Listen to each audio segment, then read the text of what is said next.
জনগণের অর্থের সর্বোচ্চ সদ্ব্যবহার নিশ্চিত করতে খুব সতর্কভাবে প্রকল্প বিবেচনা করা হচ্ছে বলে জানিয়েছেন অর্থ ও পরিকল্পনা মন্ত্রী আমির খসরু মাহমুদ চৌধুরী। সোমবার সচিবালয়ে বিএনপি সরকারের প্রথম একনেক সভা শেষে এই কথা জানান তিনি।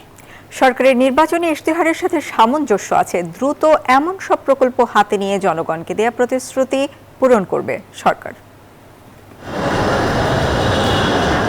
পরিকল্পনা কমিশনের পরিবর্তে সচিবালয়ে প্রধানমন্ত্রী তারেক রহমানের সভাপতিত্বে নতুন সরকারের প্রথম একনেক বৈঠক অনুষ্ঠিত হয়েছে।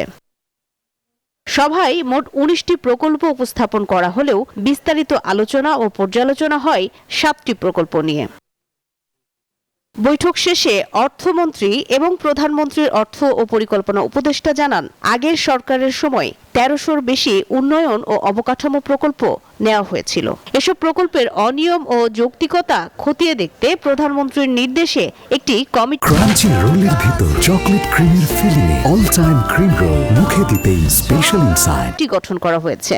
আর যত দ্রুত সম্ভব পুরনো প্রকল্পগুলো শেষ করার পর বর্তমান সরকারের নির্বাচনী ইশতেহার অনুযায়ী নতুন প্রকল্প হাতে নেওয়া হবে বলেও জানান তিনি। অনেকগুলো অপ্রয়োজনীয় প্রকল্প দেওয়া হয়েছে, অপ্রয়োজনীয় ব্যয় হয়েছে জনগণের ট্যাক্সের টাকায়, তো এই কারণেই তো ডিলেটা হচ্ছে। জনগণের করের অর্থ জনসেবায় যাতে ব্যয় হয় সেই জন্যে একটা কমিটি করা হয়েছে।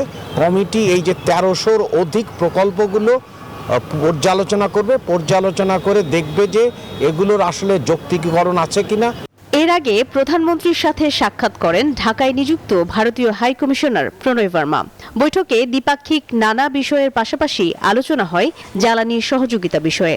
পাইপলাইনের মাধ্যমে ভারত থেকে ডিজেল আমদানির বিষয়ে কথা হয়েছে বলে বৈঠক শেষে জানান প্রধানমন্ত্রীর পররাষ্ট্র বিষয়ক উপদেষ্টা। প্রধানমন্ত্রীর শুভেচ্ছা আবারও দিলেন, কংগ্রাচুলেশনস করলেন। তারপরে আপনার কিছু পাইপলাইন দিয়ে যে আমরা এই ডিজেল মানে কিছু আমরা আনছিলাম, তো মানে বিভিন্ন পর্যায়ে ফেজে এই তো এইগুলা যে হয়েছে মানে একটা স্মুথলি ডিসকাস দ্যাট। এদিন ইউরোপীয় ইউনিয়নের রাষ্ট্রদূত মাইকেল মিলারের নেতৃত্বে প্রতিনিধি দল তারেক রহমানের সাথে সাক্ষাৎ করেন। অবাধ ও সুষ্ঠু ত্রয়োদশ জাতীয় সংসদ নির্বাচনে বিএনপি জয়লাভ করায় প্রধানমন্ত্রীকে শুভেচ্ছা জানান মিলার।